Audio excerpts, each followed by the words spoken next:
Welcome to Live Sense8. I'm Sheila Applegate.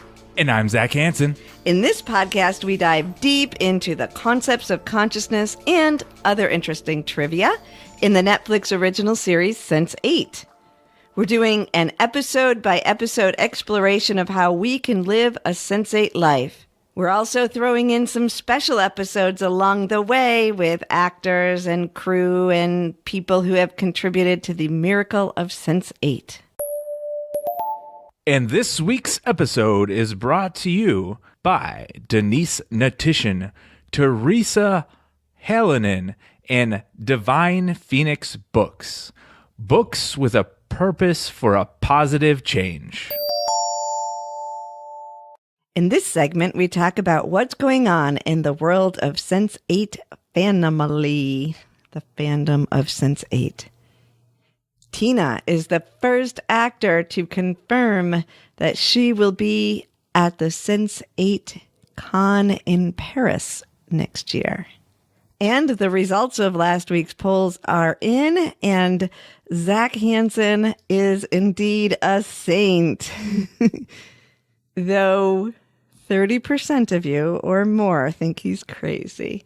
And I will not tell you which one I voted for. It's been announced that there's going to be a screening of the special in Chicago at the Music Box Theater on April 21st, which also happens to be my birthday. So join with me in putting the intention that Zac and I will be there to celebrate my birthday, and hopefully a bunch of you listeners will also be there celebrating with us. And we found out that the special is 151 minutes long. So we got more than 2 hours. We got about 2.5 hours. All right, there's also another con in the first week of November, and this is the LGBTQ and Sense8 Con in Berlin. It is a nonprofit con, and the details will be following. So if you want to stay in touch and learn more about that, follow I Am Also a WeCon on Twitter. So we'll have that on the Patreon for you too, of course. All right, let's get on with the show. This is a very exciting episode. All right, today we have Paul Ogola here with us, which we're super excited about. Of course, you know, but we'll just say it officially here. Paul played Jela, who is Capheus or Van Damme's best friend in the Netflix original series Sense8. And he also appeared in the award-winning film Nairobi Half-Life. Paul was born in Nairobi, Kenya, and he first started performing in a church-based group called Galaxy Players. On turning professional, Paul had many roles in the Kenyan National Theatre, including Heartstrings Kenya, and he landed his first major role in Nairobi Law. This was quickly followed by the award-winning film Nairobi Half-Life, which was out in 2012, directed by David Tosh Gatonga, where he played the gangster role of Mole. He's also in the film Blood Fest, which is in post-film production at this point, and keep your eyes out for that. So welcome, Paul. Welcome, Paul. Thank you. I really appreciate Sheila. Zac, what's up? What's up? Thanks for being here. Very excited to talk with you today. I'm humble talking to you. So let's get right into this. I mean, yes. I think always the burning question is, what was it like to be a part of Sense8 and work with the Wachowskis in this incredible endeavor? Oh, it was a collection of, it was awakening, it was humbling, it was angelic. Yeah. It was heavenly being around the cast, the fans, during the shootings. I mean, it's just life. It was life recording Sense8. It was always a celebration, even though there was this, the struggle of getting things done. You couldn't feel it much because we were having more fun doing it than, working. So it wasn't work for us. It was more of a celebration. And we have to make sure that we share the celebration with the beautiful viewers and the fans who actually consume it with passion. Well, that shows. I mean, it really does show, because we do know how hard you had to have worked. Like, that had to be exhausting to pull this off. It's really unbelievable, actually, with all the travel and all the intricacies of the show. Yeah, the level of detail. Yeah. You just had to have been like in this creative high to be able to do that celebration. Word. I agree with you, Zac. I mean, the creativity in creating Sense8, it's so tangible on set. You can actually touch it. Because when you have Lana Wachowski on set, you have Tom Tykwer on set, you have James McTagg on set, and the cast and each and everyone, you actually can't point to who's who, because it's a group, family kind of a creation. You don't feel like we are here and that's my boss. No.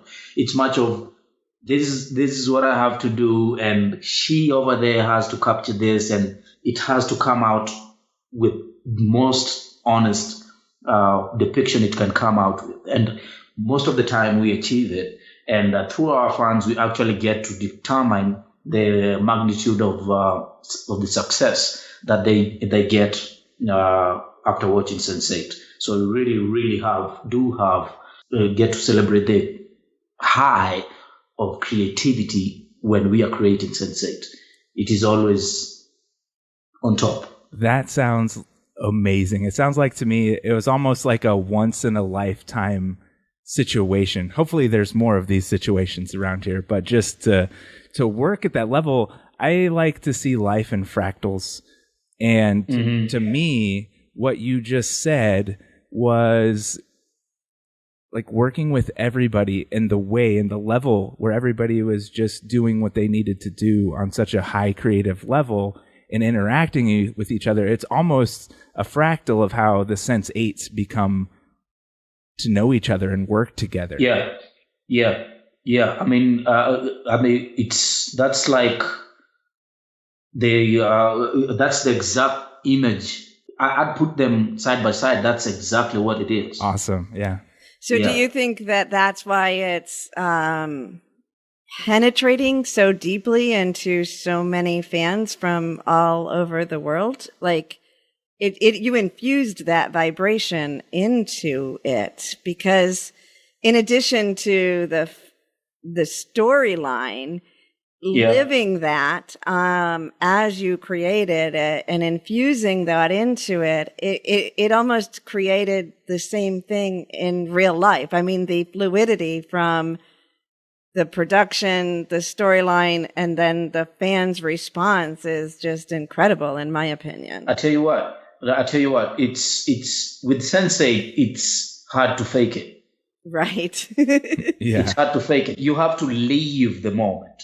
Because in Sense8, something I came to notice, I don't know if it's me alone, but I feel like Sense8 is full of moments. Mm-hmm. And these moments have to be lived. And then we came across the affection that the fans gave the production, or the fans gave Sense8, that you have to embrace and stir it up with the solution that you already have. And this time around, it has to be more, it has to be thicker. Mm-hmm. So when you're living this life, you actually telling a story that most of people are living and are celebrating and are happy to be living. So it's a life that you have to live. It's not more of a script that you just have to read lines and camera angle that you have to capture. No, it's more of a life that has to be alive to each and every person who's viewing and hearing the sounds of everybody who's speaking these beautiful lines from the writers. So it's much of honoring each and every stakeholder in this particular production. If it's the fans, if it's the script writer, if it's the director, capturing the moment, all that, it has to be brought to life. And that's the bliss. That's the point where bliss comes and, it's alive. It is alive, for sure. It's very transcendent. Yeah. Do you feel that in that essence, that in the moment it's alive, did that carry out into your daily life throughout that time? I know there were times when you probably were with the cast and just sort of engulfed in it, but there were also down times when they were filming other things.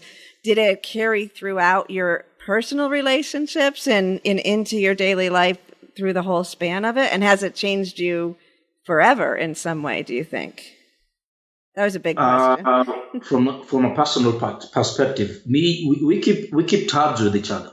I mean, it's not really much of, we only meet when we are on set. Mm-hmm. Me and Toby, we always keep tabs of each other. We check on each other and just have fun and chat on SMS. Even though the distance, we always keep tabs of each other. Me and Brian always inbox each other on Instagram and this social media.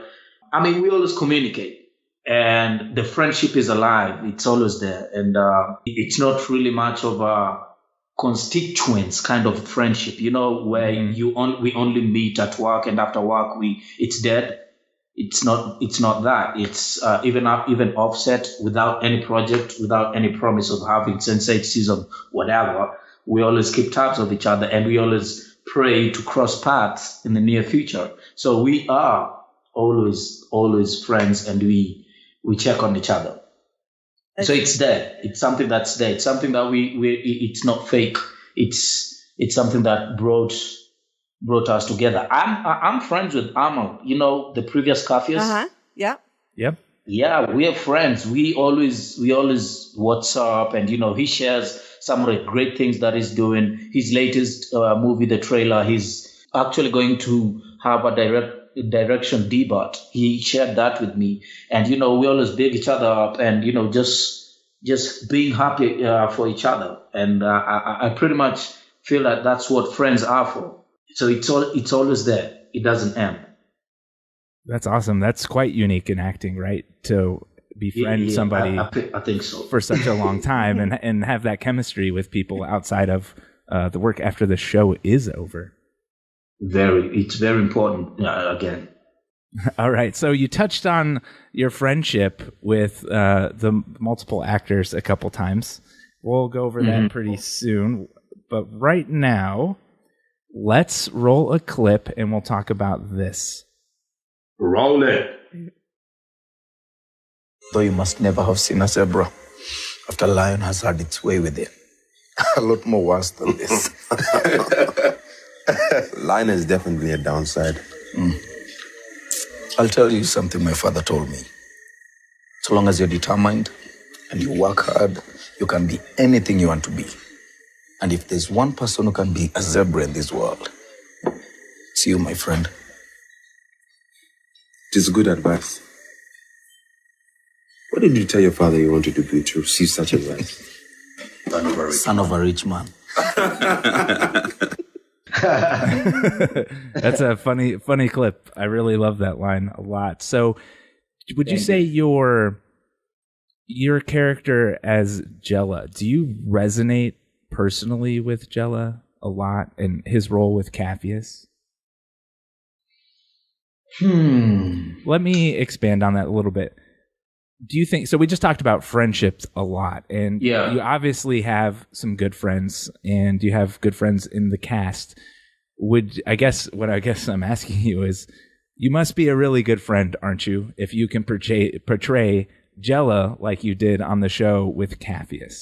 Or a really good actor. Right, like which one is it? Or is it both? Oh man, you put me on the spot right there. You asked us to do this, actually.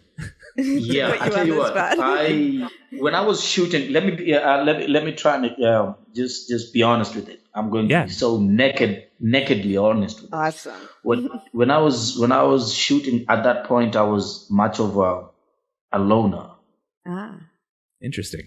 Yeah, I was so alone, and I was actually trying to find this friend of mine, and it was a she. And by then I was actually, just trying to have her close, so close. And it was so funny that I was acting this guy. I was acting Jela, who's so loyal to this friend. Yet in real life, I was in this mission of getting this very loyal person in my life, and I didn't mind having her as the only person who's a good friend to me. And it was during this moment that in my pursuit of, friendship, I was actually performing this role. And then by the time I finished shooting season 1, I actually got to friend this person. And she is my Jela now. We are that tight. Awesome. So, I felt like this role itself rewarded me with something that I was acting, even when I didn't have a Jela around that time. So after season 1, I actually got to friend this person, and she's been a great friend to me, loyal, honest, brutal. Perfect. And I feel like that's in real life, that's the Jela I have in life. I'm not saying that anybody else is less. I'm just saying that there's this one person that Well, he is that Jela, right? Yeah. And she's like the reward I got from that role. I can absolutely see that. And the reason I liked this clip and I kind of chose that and, especially in season 1, it's the first time when they're taking Capheus away into the woods and the other passenger on the bus says, I don't think he's coming back. And then you say, Damme always comes back, Yeah. But the thing that I noticed, and I'm really fascinated with your response to this question, because I noticed that you, as the character Jela, you see, and that's the zebra line, right? If anyone can be a zebra, you can. So your dedication to him, it's not a loyalty. It may be a loyalty from childhood, but there's this protection, this honesty, but also this seeing him as something really unique and special and knowing that. And well, I felt so much love for that role that you played, because before Zac, I just always wanted that. And he kind of showed up and did that for me. Yeah. You know what? That role, the main reason why I found it, there's no other way I could live this role, because in this life, I was, what informed my performance of Jela is I wanted to create this person, or to live this person who each and everyone will fantasize or dream of having. Right. And you did. Perfect. You nailed it. Yeah, I appreciate it. You did. No, that was going to be, that's what that was the inspiration of delivering that role. And also the writing was just amazing. The writing was amazing. Mm-hmm. So the writing helped you. I had all these forces around me, and it was just possible to make it live. Beautiful. Very supported. Yeah. Right. Yeah. That's a great story. Thanks for sharing that. Great. You're welcome. You do another clip? All right, let's do another clip. Here we go. All right. Hey, Capheus. I've been thinking, why don't we hire one of those real good artists like Mose to paint Jean-Claude this time? That guy's expensive. I know, but this comeback has to be legendary. The Damme is back, badder than ever. We need to make a statement. Have you seen the Go Bama? Oof, that thing is sick. I mean, it looks just like him. People care about that shit. Face is important. You think so? Yeah. I don't know. Jean-Claude doesn't look the same as he did. Neither does Obama. I'll bet the Go Obama used Hope Obama and not Now Obama. Yeah. No one wants a wrinkly, gray-haired dude on their bus. Exactly. Faces change, but not the hat. True that. To be legends, we need a hat like Jean-Claude or Obama more than we need their face. Yeah. The next stop, legendary. Speaking of faces, I must say you're looking a little different these days. New barber shop. Oh, you're looking good. Very good. Very good. All right, so this is just brilliant. Everybody has to admit that this was brilliant, right? It was. I didn't know they switched. When we read that, when we were reading, when we were doing the script, was that there the script with you? But when we were reading it, I texted Toby. I was like, that scene. We were so waiting for it. It's so hysterical. And we didn't even catch it like for the first time, really. And it's amazing how much is in here that, we've heard people that have watched it 14 times, which is unbelievable. But I can see where they would know. I mean, you just get something new every time. But anyway, it should have been pretty obvious, but it was so fluid and funny. And I love the way the script it's like it does it's like it brings the audience in as part of the joke, as part of the insider group as we go through this, and makes it so seamless. And the other thing that we've noticed as we've gone in and dove in deeper into the series is that it often calls out the viewer's protest before they have it, right? So if bringing in this new one is going to create a hubbub, they just address it and make they like answer it before you get a chance, right in the script, which is so brilliant. Yeah, the transition. I always call it the transition. It was fluid, so fun. To me, it was so fun, and after that, everything else just went on normally.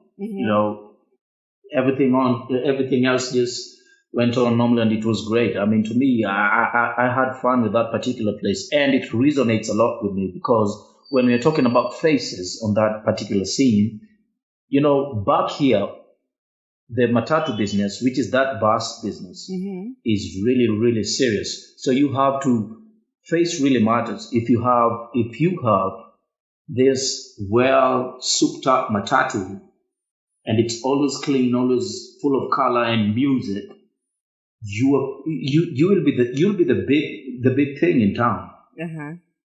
So that face, I mean, just without even looking at any other thing, whatever we were talking about right there, about matatu having a good face, and it matters for real. It matters. You must have the best matatu. It has to have a good music, and even some of them do have refrigerators inside. Oh wow! Yeah. Oh yeah. So it has to look so gisty. So that really matters to our business. And then it now came down to him having this new face. The face value of it was so funny and very fun. And then now the transition of face of it, it just made it easier for everybody else to cross that other side of what maybe some were dreading, what's going to happen and all that stuff. And, it happened nicely. It did. I would say, you said it was an easy transition. Was there a period of time where you just kind of had to build up a new chemistry with the new actor? No. So it was that seamless, right? You just guys got into it, and it was no different than before. Awesome. Yeah. We never had like this 1 week of let's sit down, hug each other. No. He just came in. We did a read through, and we just we catched up during the whole. It was like half a day, and met for a few. Rehearsals, and then we met on set. That's awesome, and I respect your ability, because more than anyone, you're the one that had to, as the actor.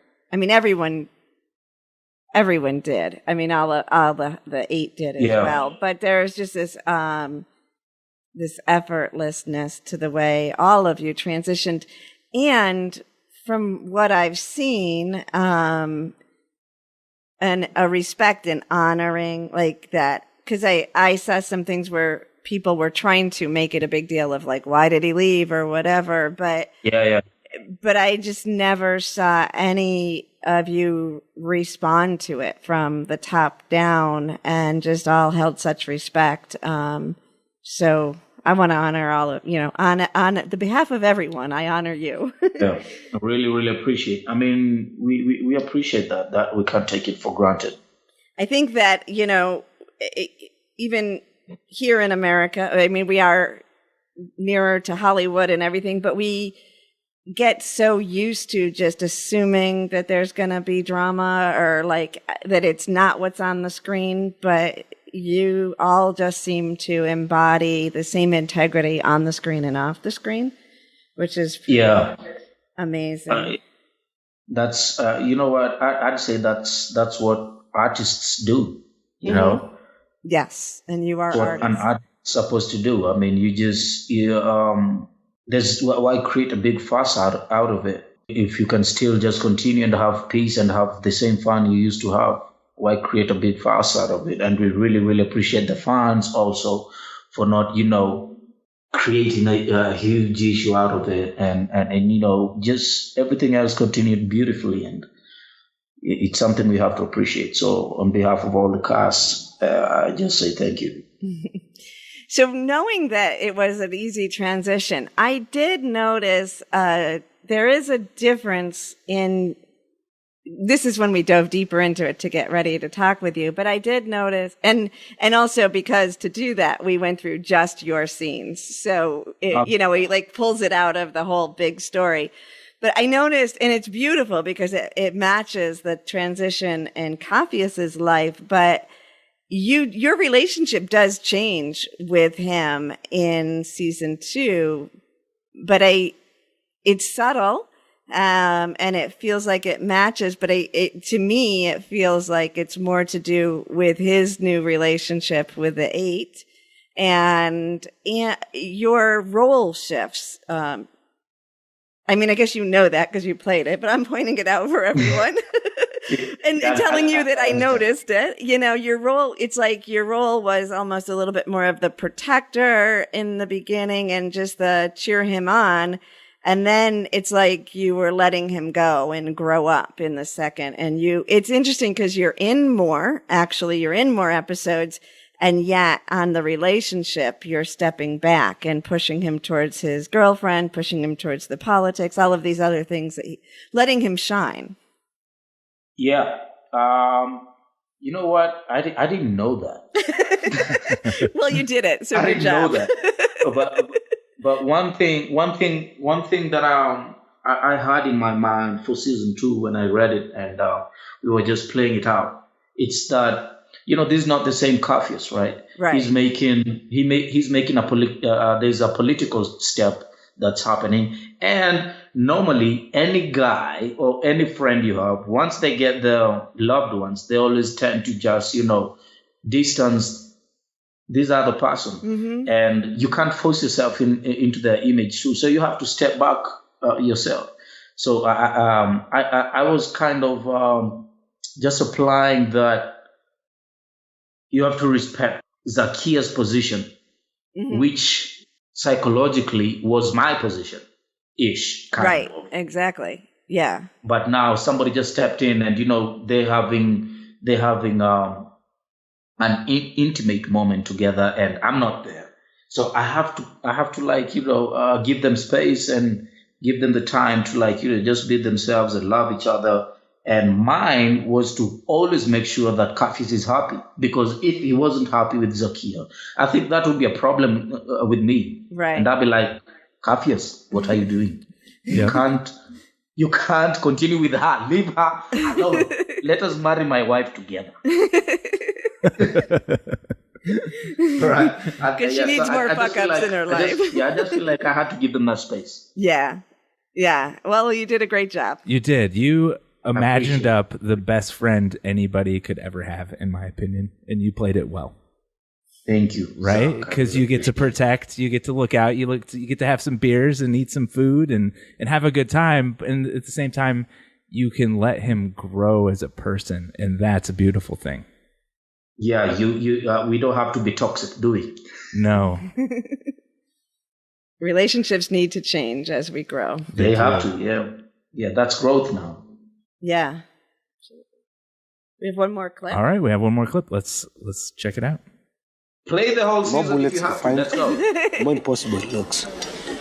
We were very lucky. Come on, I know luck. This, it's not luck.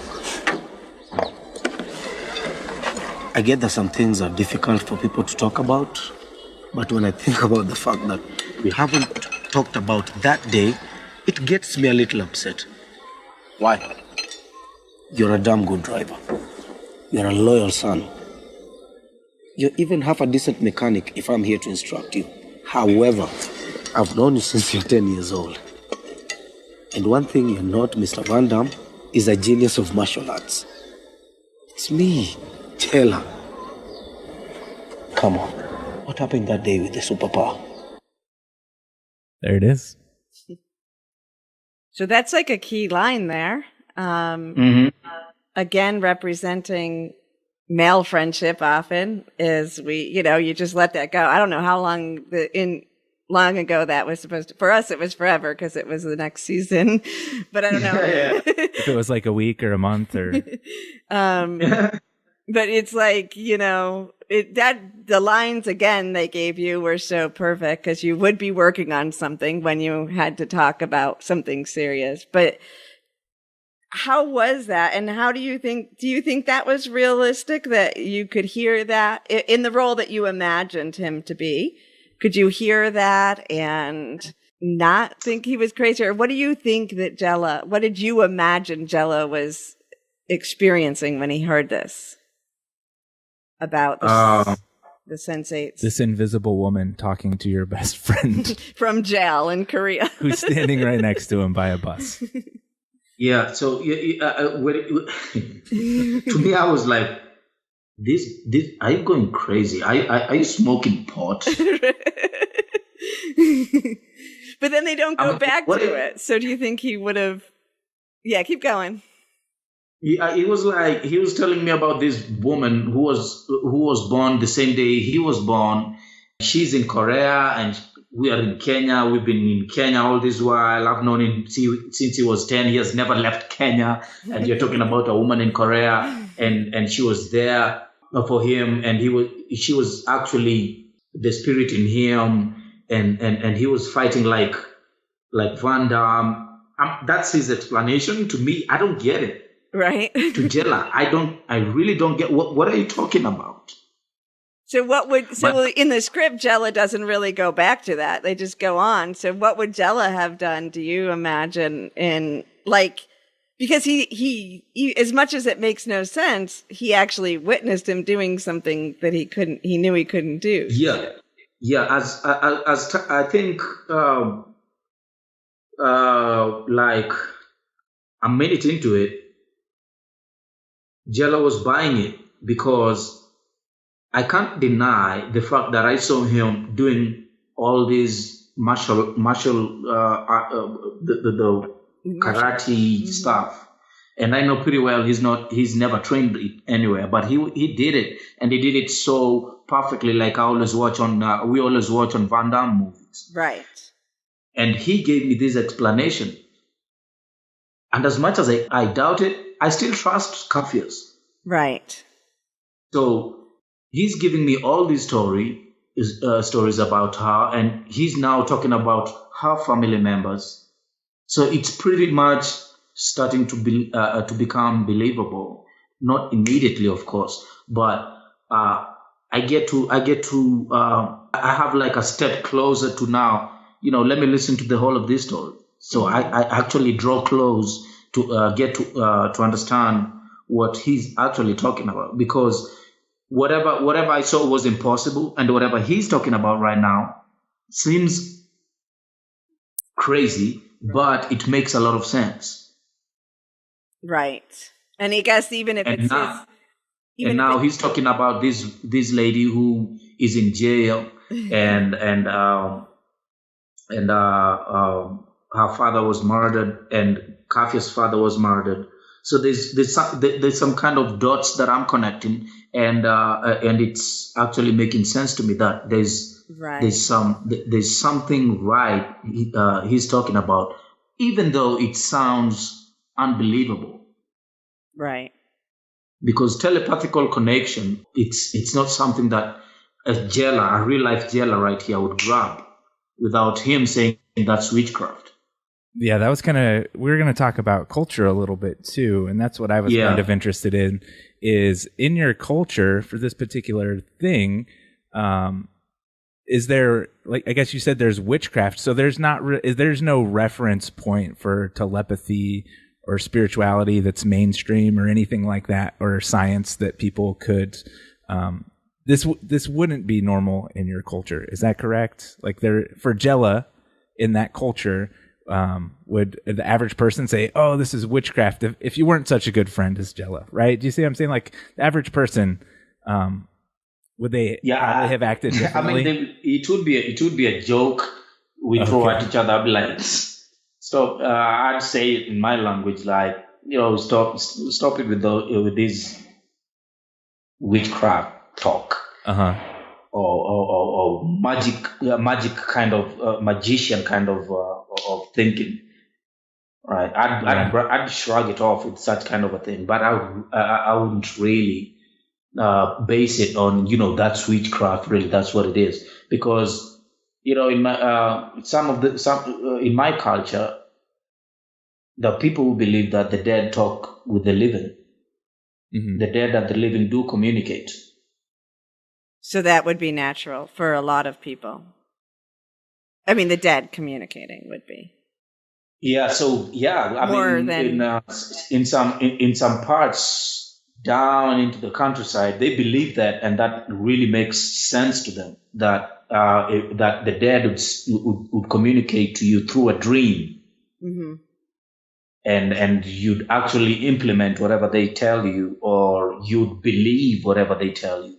So if you look at that, that situation where a dead person communicates to you through a dream, it's this. I mean, it translates to the same telepathy, right? Kind of communication Sense8 has, right? Where somebody comes in, somebody from Korea comes in and handles stuff for you, or communicates for you, or solves a computer genius like Nomi comes and solves your problem. That's the kind of thinking that marries with the upcountry version of the dead talking to the living. Right. Yeah. So it's not far from whatever people say or whatever people think or whatever is happening.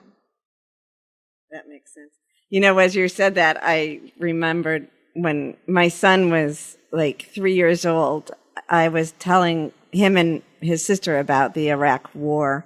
And he said, oh no, he said, I have friends over there. And his sister, who was a little older, he's like, Mommy, tell him that he can't have friends over there, And he says, no, I do. I knew him in heaven, and that's where they were going. So he's never talked about it again, but in the back of my head, and then when Sense8 comes out too, but in the back of my head, I'm always thinking, I wonder if there's any telepathic connection that's going on between a soul and someone across the way that he's just not paying attention to, or, you know what I mean? It's like such a interesting thing for a 2-year-old to say. Yeah, I understand you. That's pretty deep. I understand what you're saying, because I'm trying to think, why would that kid say that? Right. Like, it seems like it has to be something, Yeah. Yeah. In this time and age, you can't rule out anything. Right. I agree. You can't rule out anything. You can't say anything doesn't make sense, because I've tried to understand most of things. I've never got to explain deja vu. Right. And there's so many theories, there's so many versions of explanation to tell us what deja vu is about. I've never understood it, but I can't rule it out because it happens. Exactly. Right? Yeah. Right. You just experienced that very special thing with your 2-year-old, and you can't explain it, but you can't rule it out. Right. Exactly. But somebody somewhere will try and give you an explanation, and that's when you get to delve into it, or you actually just get this epiphany, like, oh, okay, so that's what happened. Right. Then you start believing. Right. You start believing something. You start believing something that you had questioned to, but now it's getting answered. So I do dig into such kind of situations, and I rarely rule them out. I just wait for the appropriate time, or actually just research and get to know if they make sense. For example, of late I've been coming across numbers that are similar. Let's say, for example, 111, Yep. 1010, Yep. or 444, 333. 1212. I came across these numbers so many times, and then it was so easy for me for like 2 weeks to shrug it off. I was just like, just numbers in my eyes meeting. That's all. Until I just sat down and I was like, okay, I've seen 444 more than 5 times. Right. So I hit Google and I see what this means. And Google has this explanation to be that these are angelic numbers. Yeah. That they're angelic numbers, and they signify, each number signifies something.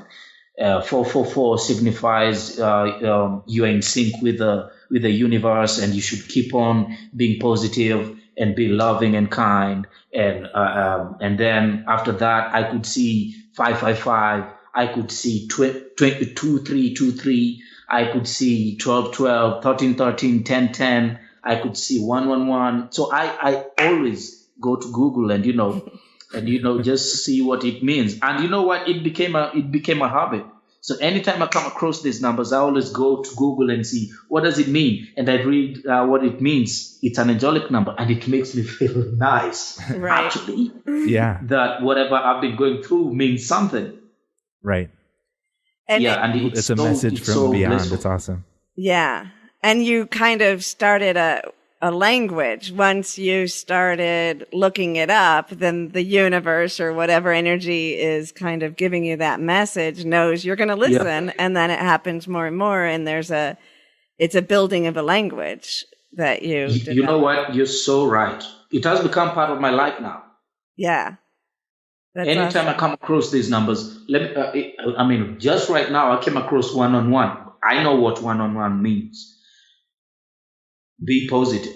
Always stay positive. Think positive. Never think negative. So that's my angel trying to, communicate to me, telling me, you know what, keep your thoughts positive and always just be pro things happening. Don't be negative. All right. And I've been seeing them. I've been seeing these numbers, and I have to look it up. The ones that I haven't looked up, I always look it up, and it's part of my life. But it's something, if you tell someone, they might think you're crazy. Well, we don't think you're crazy. It's part of my life too. Yeah, but I'm just saying, if you tell Right. them, Yeah. You don't, yeah. I actually, when I was in high school, we were in a philosophy class, deciding if there was anything after death was the question that the teacher had proposed, and we were dialoguing. In that moment, I was a teenager, and after listening to the dialogue, I just came to the conclusion, we're not going to know what happens after we die until we die. There's no way of knowing, so I might as well choose a belief system that makes me feel good while I'm alive.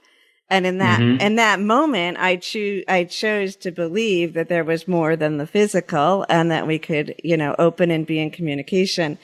Little did I know that my career path, and you don't probably know that either, but prior to the podcast, I have been a spiritual reader and taught people how to communicate with the spirit world for 20 years. So So it's like that. Can I be one of your, You Yes. can. community with the spirit? Yes, the spiritual world? you can. We can. Yeah, of course you can. And it's, to me, it's supposed to be natural. And that's why that's how we ended up doing the podcast, because Sense8 sets a backdrop for all my teachings and naturalizes it. Because I think it shouldn't be, like I said, I do spiritual readings, but you should be able to do it yourself. Like everything I do is about empowering people how natural it is. You just have to learn the way. So what you're saying about the numbers would be one of my lessons for people. And that's the developing a language, because you can do that with colors, just like you did with the numbers. You can do it with animals. If you start noticing animals and Google's great, or you can get a book or whatever. But once your angels know what it's like that, if I was to go to Kenya and I needed a translation book and I carried that around with me, that's what you're doing. You're getting your translation book organized. Yeah, true. So I tell you what, all of us should be able to have these spiritual readings. But what I noticed about it is it takes a lot of concentration, time, energy, and everything that we normal people don't have time to.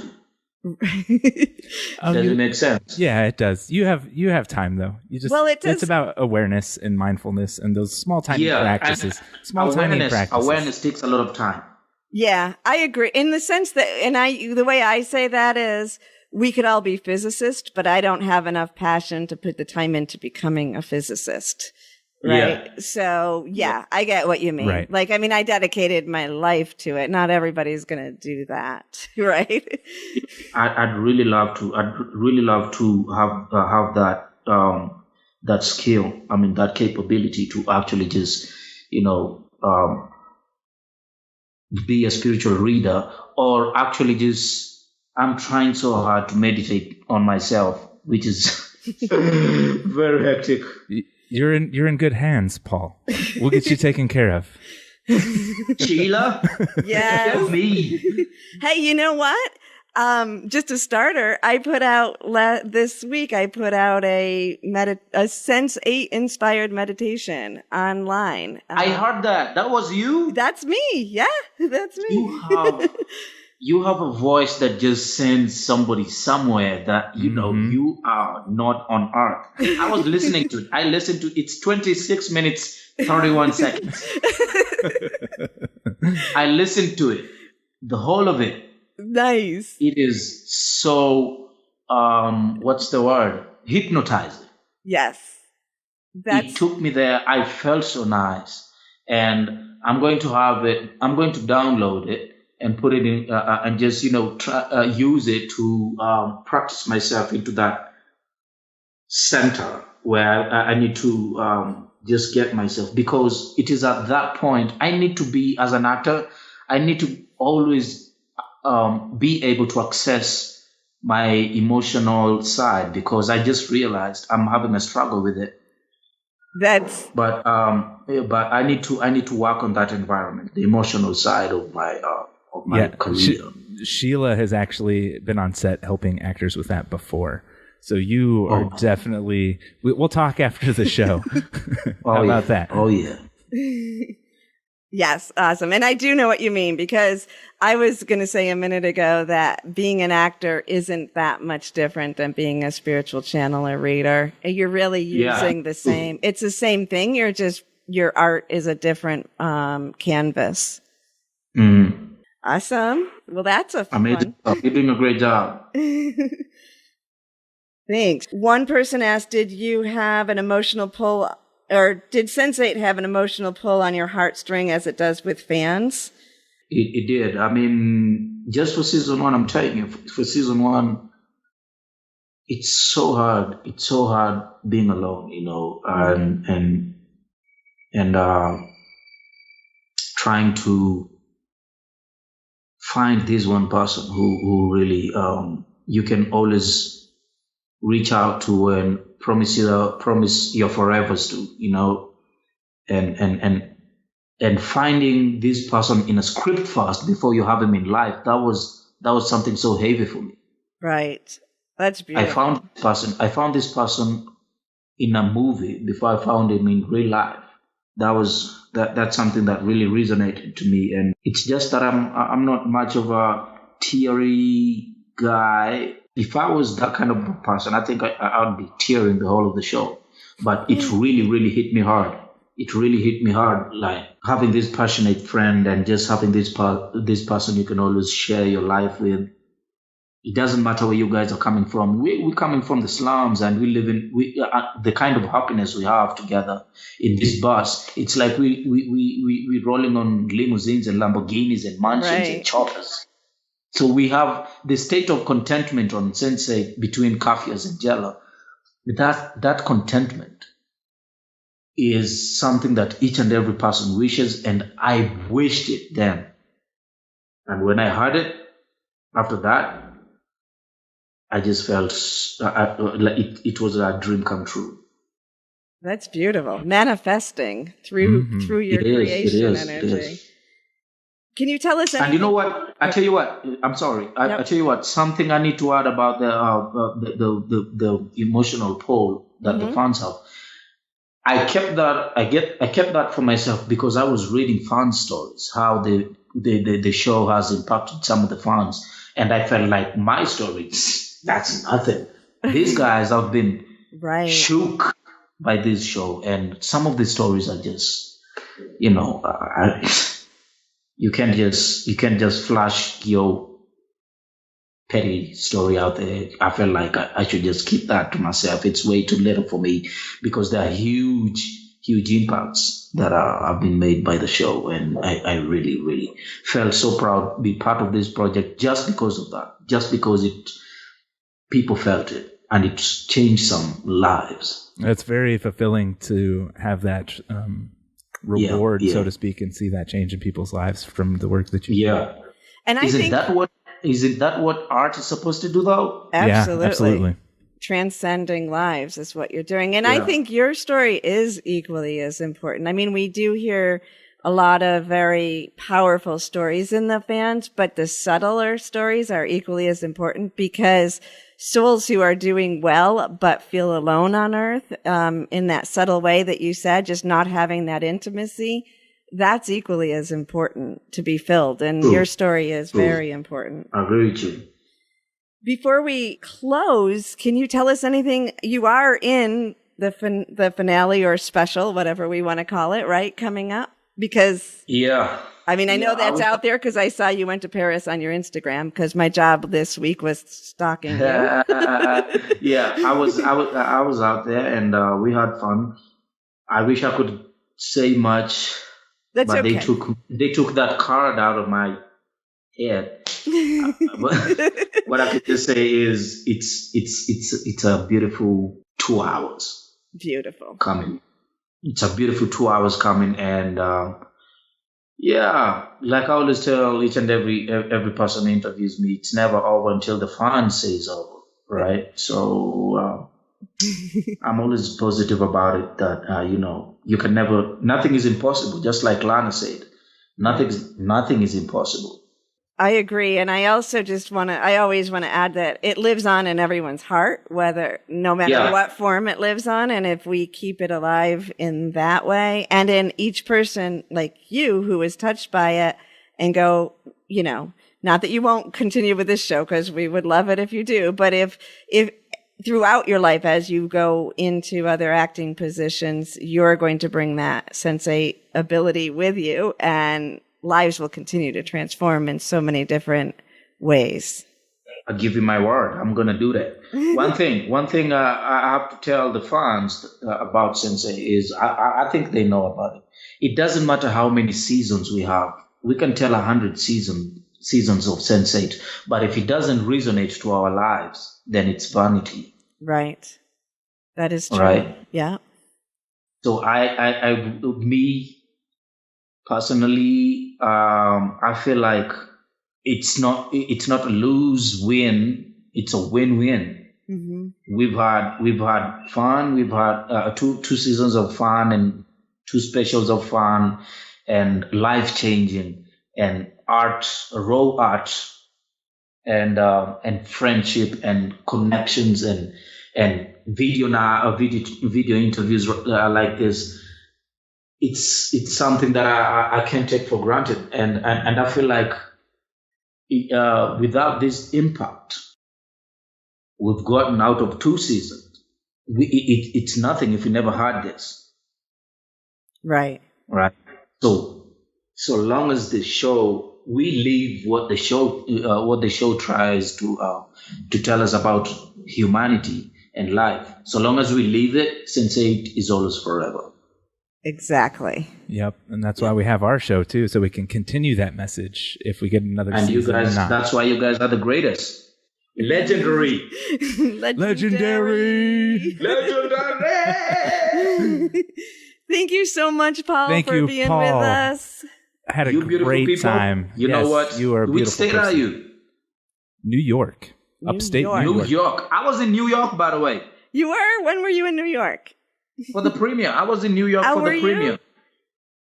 I didn't even know it was here in New York. We're actually in the rest of New York, in the countryside of New York. The other half. It's that isn't the little tiny city. You know what? One day soon, if I'm around New York, we might connect. And absolutely, who knows? Yeah, I'd love to just say hi to some of you beautiful people. I've gotten an invitation from a fan. Her name is Belkis. Hey, we know who Belkis is. We do know Belkis. We just sent Martin Yeah, she gave me an invitation. She was like, you know what, Paul, whenever you're in New York, just hit me up. You can crash at my guest house. I was like, I'm going to leave with this lady. I'm going to leave right here. Well, we'll add that because, Martin, who works with Belkis, he was staying with her and then he came up to us and stayed with us for a couple days. So, and then back to her. So there you go. Great. Yeah, I mean, it's good to visit some of you, friends. I mean, I wouldn't lose any of you, no matter how big we get or whatever, how far we go. That's we'll beautiful. Always stay together. I mean, I love that. I love true and genuine hearts. It's hard to come by that in this world these days. Right. So when I meet people like this, I mean, it really lightens my life, and I'm pretty sure your life too. So it's great. It's great. Always keeping close. It's wonderful. Thank you to all of you for creating this space and the world. Like, it's also a reflection that the world's ready for you to act at this level, the shows to be at this level. I don't know, just this heart level. It's exciting that the world, maybe not everybody in the world, but a huge portion of the world was open and ready for this message and this heart-centered connection. And that creates a tipping point, and the world will follow. Yeah, I agree with you. I agree with you. I think I'd say the world is always ready for such kind of messages, such kind of stories. And we as a team, I mean, when I say a team, it's all of us, including the fans. We embraced this and pushed the message further, and it's now going to stay there forever, because a story like Sense8 doesn't just die. Right. It doesn't just go like that. It will always be there, and people will always watch it, and they will always look for it, and they'll look. I'm so optimistic about this story. I'm pretty sure it's not going to die. So, I'm just saying. Excellent. I'm that optimistic about this story too. Yeah. It's got a life of its own, and it's a powerful. It is. I really love your optimism, Paul. Actually, it rubs off on people. I mean, what else do we have, Zac? Right. I mean, we have to live like, because I don't know whether I'll wake up tomorrow morning, but I'll be like, hey, Zac, I'll talk to you tomorrow, okay? Right. I mean, that's the kind of life. I always like living, because if I'm not there, if I don't actually make it tomorrow, let it be a surprise. I'm not going to make you sad by telling you, you know what, Zac? Oh, man, I'm not going to be there. So let's just handle everything today. That's a good way to live life. That would be the saddest life. That would be the saddest life. I'd be like, Zac, In fact, you can cut this interview right now. We'll continue from tomorrow, right? See ya. That kind of life. That's awesome. Thank you for being so amazing, Paul. Yes, thank you. We had a great time. Appreciate. And you guys have a very great weekend, great life, and see you on the other side. All right. All right. Thanks, Paul. Thanks, Paul. All right, great. Peace out. Peace. If you enjoy our show, we would love your support over on patreon.com/livesense8. You can grab some exclusive membership perks. Also, please head over to iTunes and give us a 5-star ratings and a review because it helps out tremendously.